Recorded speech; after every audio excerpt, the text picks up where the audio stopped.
ಒಂಥರ vintage feeling ಕೊಡುತ್ತೆ ಗಾಡಿ. ಇದನ್ನು ತೊಗೊಂಡು ಹೋಗ್ತಾ ಇದ್ದಾರೆ 100% ಜನ ನೋಡೇ ನೋಡ್ತಾರೆ. ರೋಡ್ ಪ್ರೆಸೆನ್ಸ್ ಸಾಕಾಗಿದೆ ಗಾಡಿದು. ನಮಸ್ಕಾರ ಕರ್ನಾಟಕ. ನಮ್ಮ ಹತ್ರ ಈಗಿದೆ SD ರೋಡ್ಸ್ಟರು. ನೋಡಿ ಹೆಂಗಿದೆ ಅಂತಂದರೆ ಈ ಗಾಡಿ ನೋಡೋಕ್ಕೆ ಒಂದು ಸ್ವಲ್ಪ ದಪ್ಪ ಟೈರ್ಸ್ ಹಾಕ್ಬಿಟ್ರೆ ಸೇಮ್ ಹಾರ್ಲೆ ಡೇವಿಡ್ಸನ್ ಥರ ಕಾಣಿಸುತ್ತೆ. ನೋಡಿ ಆ ಇಂಜಿನ್ ಡಿಸೈನು ಮತ್ತು ಅದು ಒಂಥರ ಫಿಟ್ಟಿಂಗ್ ಎಲ್ಲ ಸಕ್ಕತ್ತಾಗಿದೆ. ತುಂಬ ಲೋ ಟು ಗ್ರೌಂಡ್ ಇದೆ, ಜಾಸ್ತಿ ಹೈಟಾಗಿಲ್ಲ ಗಾಡಿ. ರೋಡ್ಸ್ಟರ್ ಅಂದರೆ ಸ್ವಲ್ಪ ಲಾಂಗ್ ಡ್ರೈವ್ಸ್ಗೆ ಮತ್ತು ಎಲ್ಲನ ಕ್ರೂಸಿಂಗ್ ಮಾಡೋಕ್ಕೆಲ್ಲ ಸಕ್ಕತ್ತಾಗಿರುತ್ತೆ. ಡಿಸೈನು ಓವರಾಗಿ ಏನು ಅನಿಸಲ್ಲ, ಬಟ್ ತುಂಬ ಅಟ್ರಾಕ್ಟಿವ್ ಆಗೈತೆ. ಇದರಲ್ಲೂ ಅಷ್ಟೇ SD ಅವರು ನಮ್ಮ OG SD ಥರ ಈ ಲಾಕು ಮತ್ತು ಲಾಕ್ ಸಿಸ್ಟಮ್ ಎಲ್ಲ ಇಲ್ಲಿ ಕೆಳಗಿದೆ, ಮೇಲಿಲ್ಲ. ಚೆನ್ನಾಗಿರುತ್ತೆ ಅದು, ಒಂಥರ OG ಫೀಲಿಂಗ್ ಕೊಡುತ್ತೆ ನಮಗೆ. ಮೇನ್ ಸೆಕ್ಷನ್ಗೆ ಬಂದರೆ 334cc single cylinder liquid cooled engine, 30 horsepower, 29 Nm torque ಸಿಗುತ್ತೆ. ಈ ಗಾಡಿಯಲ್ಲಿ ತುಂಬ ಕೇಳಿದ್ದೀನಿ ನಾನು, ಮಿಡ್ ರೇಂಜ್ ಪಂಚ್ ಸಕ್ಕತ್ತಾಗಿದೆ ಅಂತ ಇರ್ತಾರೆ. ಇದ್ರ ಕ್ಲಚ್ ಹಿಡ್ಕೊಂಡು ಸ್ಟಾರ್ಟ್ ಮಾಡಬೇಕು ನ್ಯೂಟ್ರಲಲ್ಲಿದ್ರೂ. ಪಾಪ್ಸ್ ಬರ್ತೈತೆ ಗುರು ನೋಡಿ.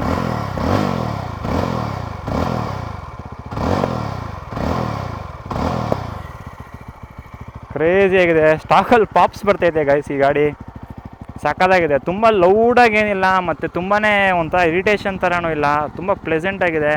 ಯಪ್ಪ ಇದು ಹತ್ಕೊತ್ಕೊಂಡ್ರೆ ನಮ್ಮ ಗಾಡಿ ಎಲ್ಲ ಓಡಿಸಿ ಈ ಗಾಡಿ ಸೀಟಿಂಗ್ ಪೊಸಿಷನ್ ತುಂಬಾ ರಿಲ್ಯಾಕ್ಸ್ ಆಗೈತೆ ಗೈಸ್, ಸಕ್ಕತ್ತಾಗಿದೆ. ನೋಡಿ ಮುಂದೆ ಕಾಲು ಎಲ್ಲರಿಗೂ ಹಿಡ್ಕೊತೀವಿ. ಈ ಗಾಡಿನೆಲ್ಲ ನಾವು ಕಾಲೇಜ್ ಹತ್ರ ಮತ್ತು ಜನ ಸೇರೋ ಹತ್ರ ತೊಗೊಂಡೋದ್ರೆ 100% ಗಾಡಿ ನೋಡೇ ನೋಡ್ತಾರೆ. ತುಂಬ ಅಟೆನ್ಷನ್ ಗ್ರ್ಯಾಬ್ ಮಾಡುತ್ತೆ ಗಾಡಿ. ಕಲರ್ ನೋಡಿ ಎಷ್ಟು ಡಿಫ್ರೆಂಟಾಗಿ, ಜೆನ್ಸಿಗೆಲ್ಲ ಈ ಥರ ಕಲರ್ಸೇ ಇಷ್ಟ ಆಗೋದು. ಹಾರ್ಲೆ ಡೇವಿಡ್ಸನ್ ಓಡಿಸ್ತಾ ಇರೋ ಫೀಲಿಂಗೇ ಬರ್ತೈತೆ ಗೈಸ್ ನನಗೆ. ನಾನು SD ಓಡಿಸ್ತಾ ಇದ್ದೀನಿ ಅಂತಲೇ ಅನಿಸ್ತಾ ಇಲ್ಲ. ಹಾರ್ಲೆ ಡೇವಿಡ್ಸನ್ ಇದು ಬಿಡಿ, ಇದನ್ನ ನೋಡಬೇಡಿ. ಇದನ್ನು ನೋಡಿದಾಗ ಮಾತ್ರ ನನಗೆ SD ಓಡಿಸ್ತಾ ಇದ್ದೀನಿ ಅನಿಸುತ್ತೆ. ಇನ್ನು ಮಿಕ್ಕಿ ಟೈಮಲ್ಲೆಲ್ಲ ನಾನು ಹಾರ್ಲೆ ಡೇವಿಡ್ಸನ್ನೇ ಓಡಿಸ್ತಾ ಇದ್ದೀನಿ ಏನೋ ಅನಿಸ್ತೈತೆ. ಸಿಟ್ಟಿಂಗ್ ಪೊಸಿಷನ್ನು ಮತ್ತು ಈ ಸೌಂಡು ಸಕ್ಕದಾಗೈತೆ. ಇದರಲ್ಲೆಲ್ಲ ಕಾರ್ನರಿಂಗ್ ಮಾಡಿದ್ರೆ ಮುಗೀತು ಕತೆ. ಮಿಡ್ ರೇಂಜು ಮತ್ತು ಲೋ ಎಂಡು ಸಕ್ಕದಾಗೈತೆ. ಟಾಪ್ ಸ್ಪೀಡು ಅಂತಂದರೆ ಇದು ಈ ಗಾಡಿ, ಈ ಥರ ಗಾಡಿಯಲ್ಲೆಲ್ಲ ಟಾಪ್ ಸ್ಪೀಡ್ ಹೋಗ್ಬಾರ್ದು ಗೈಸ್.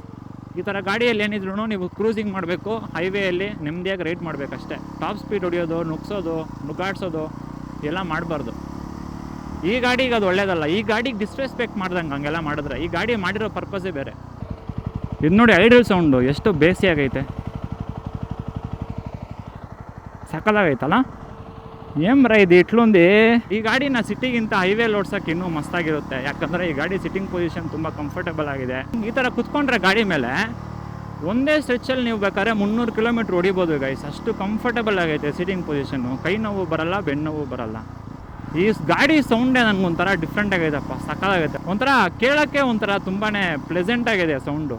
ಅಷ್ಟು ಇರಿಟೇಷನ್ ಆಗ್ತಾ ಇಲ್ಲ ನನಗೆ. ಇದ್ರ ಡಿಸೈನು ಕಂಪ್ಲೀಟ್ಲಿ ಅಮೇರಿಕನ್ ರೋಡ್ಸ್ಟರ್ಸ್ ಇರ್ತಾವೆ ನೋಡಿ ಬೈಕ್ಸು, ಅದರಿಂದನೇ ತುಂಬ ಇನ್ಸ್ಪೈರ್ ಆಗಿದೆ ಅನಿಸುತ್ತೆ.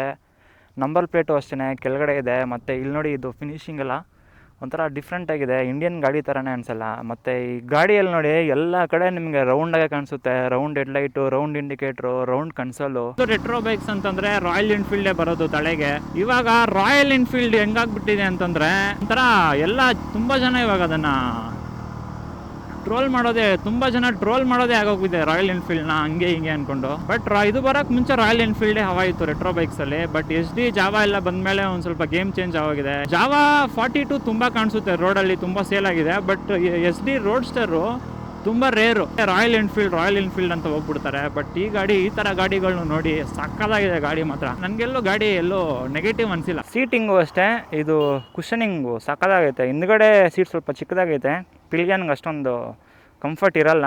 ಬಟ್ ಹಿಂದ್ಗಡೆ ಅದೊಂದು ಸ್ವಲ್ಪ ಸಪೋರ್ಟ್ ಥರ ಐತೆ. ಈ ಬ್ಲ್ಯಾಕ್ ಡೌಟ್ ಇಂಜಿನ್ನು ಸಕ್ಕದಾಗಿ ಕಾಣಿಸುತ್ತೆ ಗುರು, ಫುಲ್ ಬ್ಲ್ಯಾಕ್ ಇದೆ.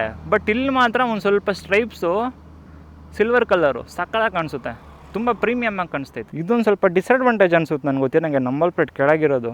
ಯಾಕಂದರೆ ಪಾಯಿಂಟ್ ಆಫ್ ಕಾಂಟ್ಯಾಕ್ಟ್ ಟ್ರಾಫಿಕಲ್ಲೆಲ್ಲ ಅದೇ ಟಚ್ ಆಗಿಬಿಡುತ್ತೆ. ಫಸ್ಟ್ ಅದನ್ನು ತೊಗೊಂಡು ಹೋಗ್ತಾ ಇದ್ದಾರೆ 100% ಜನ ನೋಡೇ ನೋಡ್ತಾರೆ.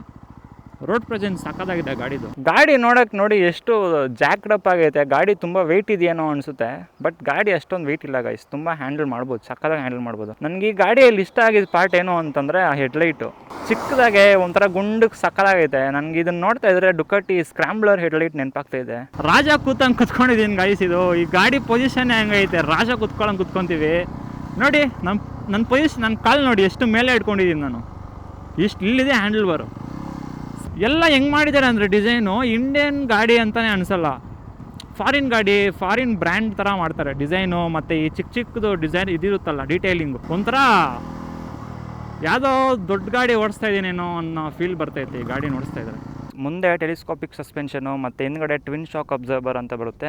ಎಸ್ ಡಿ ಮತ್ತು ಜಾವಾ ಬಂದಾಗಿಂದ ಮಾರ್ಕೆಟಲ್ಲಿ ರಾಯಲ್ ಎನ್ಫೀಲ್ಡು ಒಂದು ಸ್ವಲ್ಪ ಕಡಿಮೆನೇ ಆಗಿದೆ ಅನಿಸುತ್ತೆ ಗೈಸ್. ರಾಯಲ್ ಎನ್ಫೀಲ್ಡಲ್ಲಿ ಸೇಮು ಕ್ಲಾಸಿಕ್ ಡಿಸೈನ್ ಇರುತ್ತೆ, ಇದೇ ಥರ ಕ್ಲಾಸಿಕ್ಕಾಗಿ ತುಂಬ ವಿಂಟೇಜ್ ಲುಕ್ಕಿಂಗೇ ಇರುತ್ತೆ. ಬಟ್ ಸ್ವಲ್ಪ ಗಾಡಿ ಬಲ್ಕಾಗಿರುತ್ತೆ ಮತ್ತು ಒಂದು ಸ್ವಲ್ಪ ಪರ್ಫಾರ್ಮೆನ್ಸಲ್ಲಿ ಹಂಗೆ ಹಿಂಗೆ ಇರುತ್ತೆ. ಬಟ್ ಈ ಗಾಡಿಯಲ್ಲಿ ರೆಟ್ರೋ ಡಿಸೈನ್ ಇದ್ಕೊಂಡು ಮತ್ತು ತುಂಬ ಸ್ಲೀಕ್ ಡಿಸೈನ್ ಮೇಂಟೈನ್ ಮಾಡ್ತಾರೆ. ಪರ್ಫಾರ್ಮೆನ್ಸೂ ಅಷ್ಟೇ ಸಕ್ಕದಾಗಿದೆ ಎಷ್ಟಿದೆಲ್ಲ. ಈ ಥರ ಗಾಡಿ ರಿವ್ಯೂಸು ಮೋಟೋ ವ್ಲಾಗಿಂಗ್ ಮಾಡೋ ಟೈಮಲ್ಲಿ ಕಲ್ತಿದ್ದೇನು ಅಂತಂದರೆ, ಎಲ್ಲ ಗಾಡಿನೂ ಒಂದೇ ಥರ ಇರಲ್ಲ. ಒಂದು ಗಾಡಿ ಓಡಿಸ್ದಂಗೆ ಎಲ್ಲ ಗಾಡಿನೂ ಓಡ್ಸೋಕ್ಕಾಗಲ್ಲ.